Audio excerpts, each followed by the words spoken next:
Cheese. All right, and welcome back to That's Some Cheese, part of the Vendetta Sports Podcast Network. Today is Tuesday, December 24th, 2019. It is Christmas Eve. We have a very special guest on the line with me, Caleb Shaffer. He is one of our new bloggers for the site. Caleb, what's going on? Doing good, man. How are you? Happy to be here. I'm doing all right. It's always fun this time of year, Christmas. Can't complain. Yep, absolutely. Absolutely. Holidays and everything. So, I have a couple topics here we'll dive into. I figured this would be a good way to introduce you to the site. I'm still caught up. Yeah. I'm still caught up on this Cowboys Eagles game. I can't stop talking about it because all of these people that just kept saying how Foles was better than Wentz and how Dak was better than Wentz, and it seemed like it didn't matter who you said, he was better than Carson Wentz. All you had to do Sunday is watch that game, and you know who the better guy is. It's kind of like going out to the bar with your friends. Maybe the girl looks kind of, she looks kind of hot by herself. But once the good-looking friend comes over, she doesn't look so hot anymore. Dak Prescott, he can fool you a little bit. Dak Prescott can fool you a little bit. On the same field as Carson Wentz, he don't look so good. No, absolutely. I agree with that. I'm kind of on the same wave as you. Dak Prescott, to me, I think he's been a capable quarterback for most of his career, but frankly, I have never really had any reason to believe he's elite. I mean, obviously, as you saw in that game, the Cowboys' execution was just terrible. I mean, you saw, balls getting dropped that shouldn't have been dropped, and I mean, on top of that, if he can't get it done in the air, Zeke touched the ball 13 times. How are you going to, after all the money you just paid him this offseason, you're going to give your franchise running back the ball 13 times? I mean, clearly, frankly, in my mind, Dak hasn't been getting it done all year, and the Cowboys, I feel like they're really not going to take the next step until they realize that. I mean, they blame it on Jason Garrett and Jerry Jones and who else, but I think it starts up front. Dak is just, in my mind, he's just not equipped fully, either whether it's the people around him or the coaching, he's just not equipped to lead that offense. And like you saw, like you said, Carson Wentz, he was the hotter friend in the bar. He made the Eagles look really good,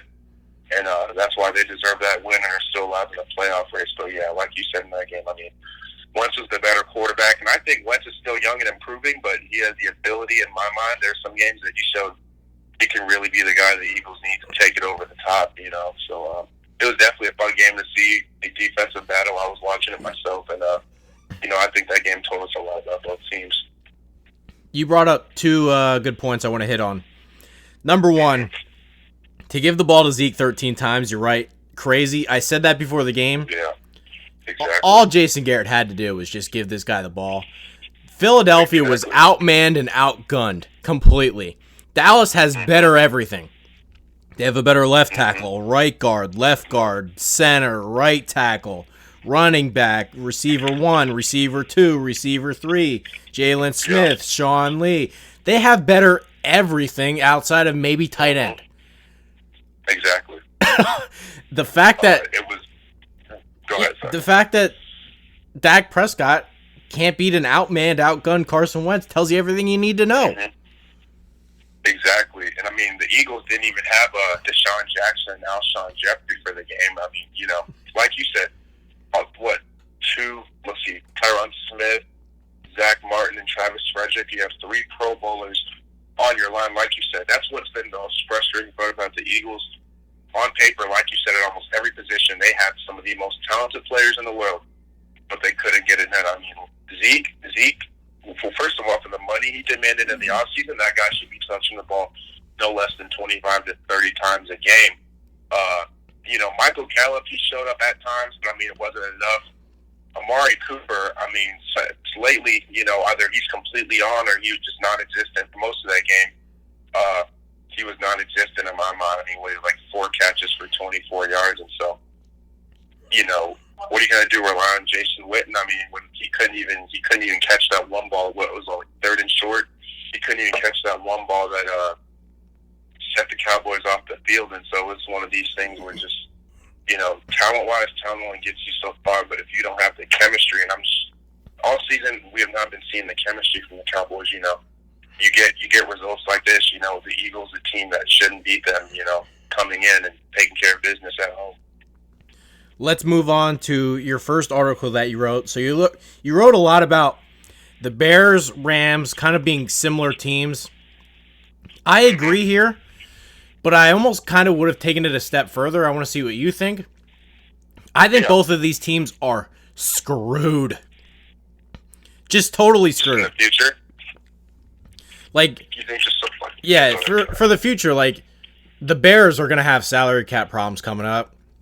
Oh, without a doubt. And they have no quarterback. And they don't have a first-round pick. And they basically have no way to get one. So they're either going to have to tear this roster apart just to either sign a quarterback like a Bridgewater or something like that. And I don't know how much that makes you better.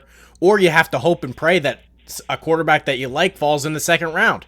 So I think they're totally screwed. I don't know what they do. In a way, I feel like, I'll be straight up. I think Trubisky, I don't think we should have taken him. I stand by his statement. Obviously, I'm not the GM. I don't know what they saw. But, you see, you have one real year of experience at North Carolina as a quarterback.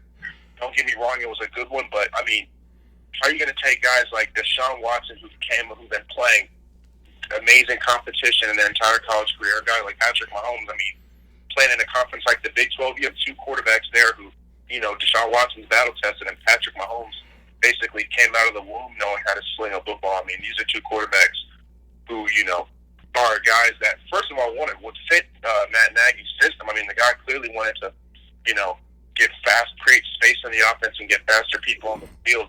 Either of those two, I feel like, would have been a better option than the guy who really had one real season, of college football.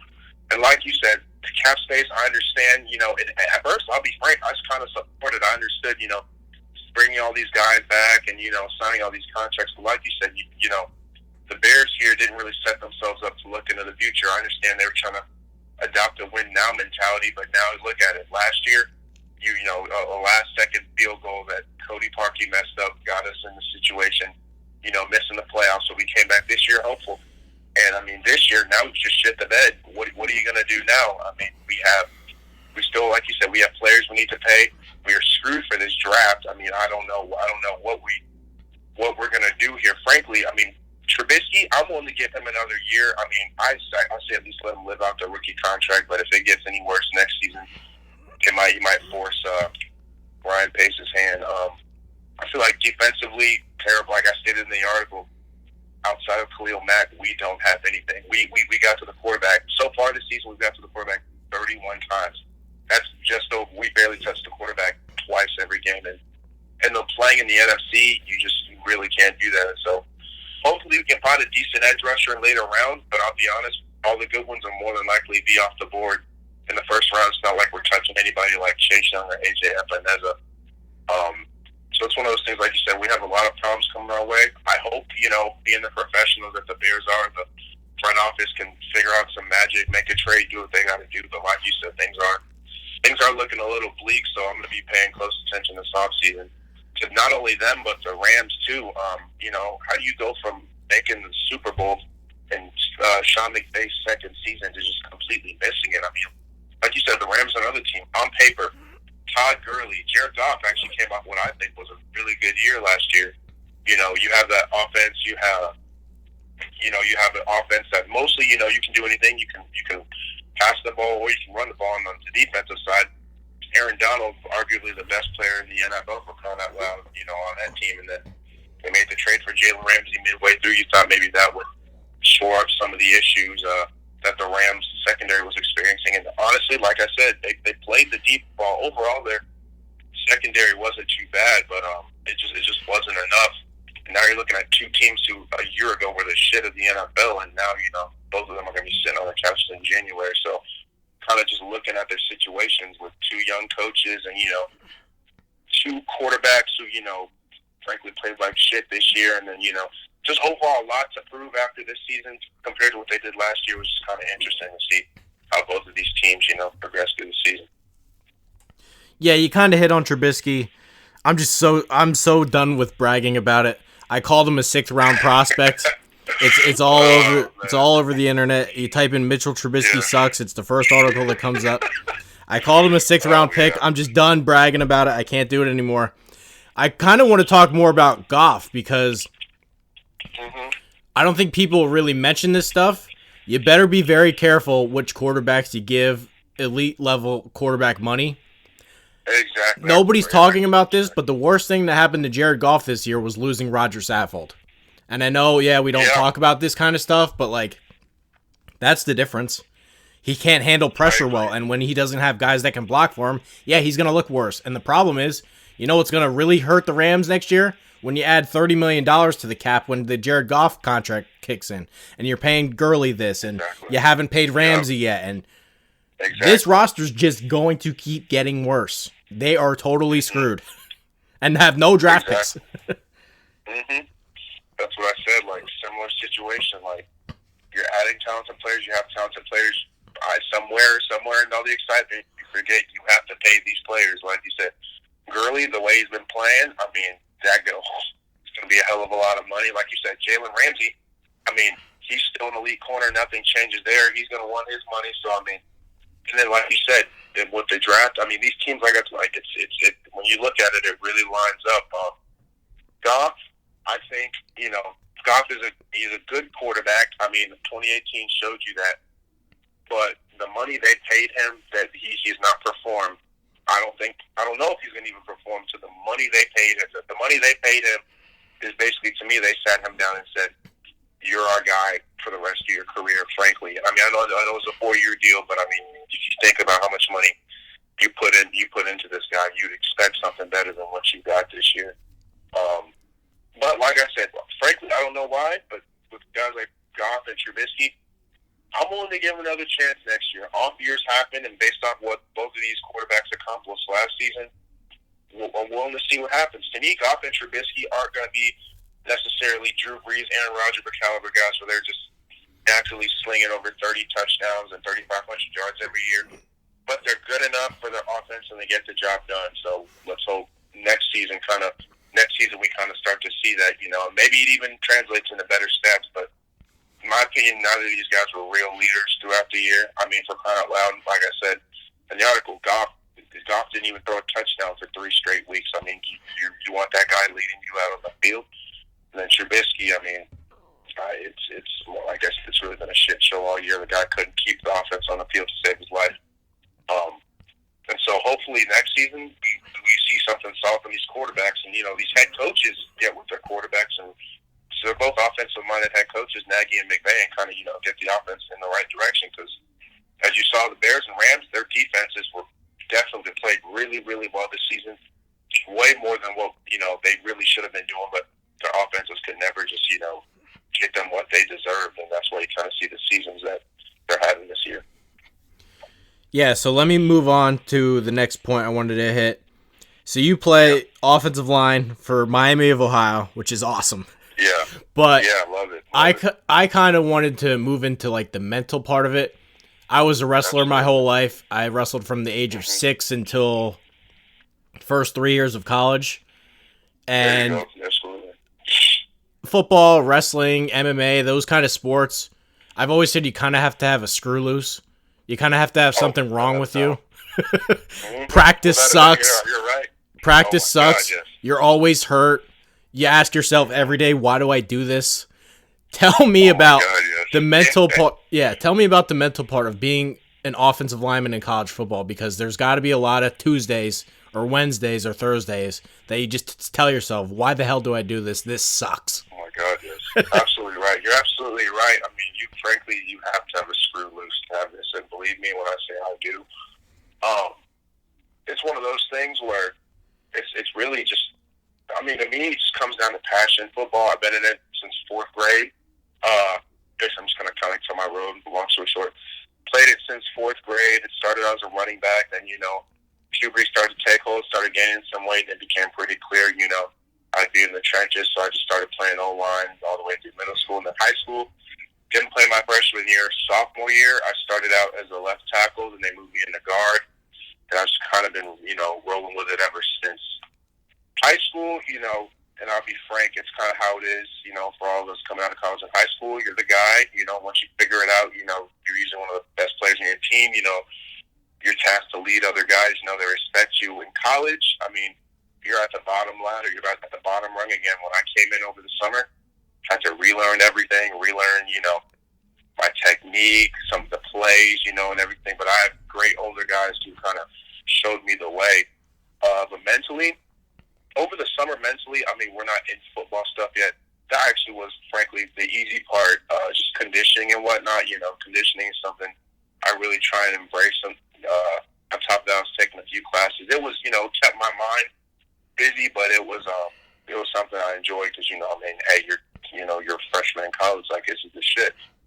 So the season started, my God, like you said, those Tuesdays and Wednesdays and Thursdays. Long story short, go to class in the morning, have maybe 30 minutes to an hour to get, nap and get some sleep after class. And, I'd have to turn off that alarm and walk down to the facility. And like you said, literally every time I'd get up, look at my roommate and say, well, why the hell are we doing this to ourselves? I tell you, that's just how it is. I mean, you hate it. You hate the, you hate, like you said, the mental stress that comes with it. Because I won't lie, college football it's not for the weak. I mean, it's college athletics is not for anybody who's weak.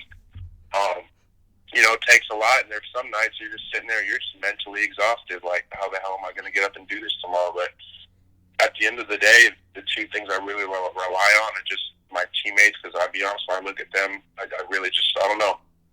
Just gives me a boost of energy, knowing that there are other guys who are going through the same shit as you, but y'all are just sticking together. There's nothing like it. And just my love for the game, as much as I hate, some of the stuff that comes with football that, just that adds mental stress to me, I love the game to death. And, I'm really grateful I can get up and play it every day. And so, it's a blessing, honestly. Like you said, I mean, I'm only in year 1 of 4, but, obviously won the MAC championship.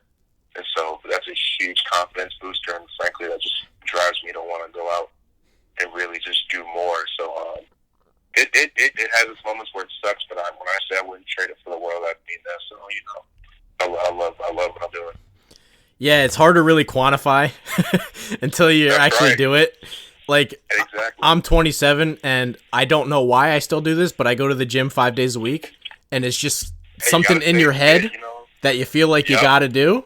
And I don't know how else to explain it, but that's about the best way you can explain it. Exactly. Let me talk about one more thing I wanted to bring up. Because a lot of people, when they watch sports, it's all the credit goes to the head coach or all the credit goes to one player. I want to ask you, because I was kind of like this with wrestling. Is there a position coach that impacted you? Is there an offensive line coach, a running back coach? Just some kind of position coach, because I don't think these people get enough credit. My assistant coach in wrestling, that was the guy I leaned on. I hated my head coach. And you don't have to go into that much detail, but give me a position coach to where he impacted you somehow, some way that helped you more than you could ever explain. Honestly, it has been my offensive line coach, as you said, Coach Barnett. He was one of the first guys that approached me in the recruiting process, and really started back in the recruiting process. He's just been one of those guys.